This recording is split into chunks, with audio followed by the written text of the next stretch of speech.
அரசியலுக்கு வந்ததுலேருந்தே நம்மளை பற்றி நிறைய சில வதந்திகள், அந்த டீம் இந்த டீம் அப்படிலாம் சொல்லிக்கிட்டு இருக்காங்க இல்லையா. ஆனால் இவர் எந்த டீமும் கிடையாது, மக்களுடைய டீம், பீப்புள்ஸ் டீம் அப்படின்னு எல்லாருக்கும் தெரிஞ்சதுக்கப்புறம் வேற என்ன அவதூறு பரப்பலாம் இவர் மேலே அப்படின்ட்டு ட்ரை பண்ணி எல்லாமே அவங்களுக்கு ஒர்க் அவுட் ஆகலை. ஸோ கடைசியில் என்னதான் இந்த விஜயை பண்ணலாம் அப்படின்னு நினைக்கும் போது தான் இந்த கூட்டணி அந்த கூட்டணிலாம் சேர போறாரு அப்படின்ட்டு ஒரு பொய்யான ஒரு பிரச்சாரத்தை ஸ்டார்ட் பண்ணிட்டு இருந்தாங்க. இந்த நியூஸ் எல்லாம் கேட்டு நீங்க கொஞ்சம் கன்ஃபியூஸ் ஆயிருப்பீங்க.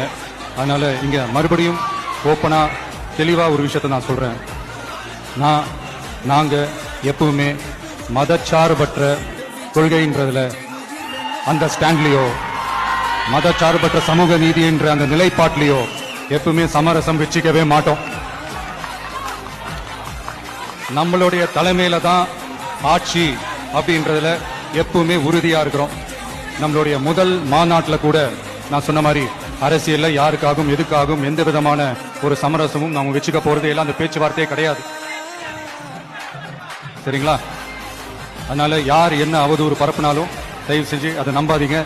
எல்லாம் வல்ல இறைவனின் அருளால் நாம நினைச்ச டார்கெட்டை நம்மளால நிச்சயமா அடைய முடியும். இன்னைக்கு என்னுடைய இஸ்லாமிய சகோதர சகோதரிகளுக்கு என்னுடைய ரமலான் நல்வாழ்த்துக்கள். கான்பிடண்டா இருங்க, நல்லதே நடக்கும், வெற்றி நிச்சயம்.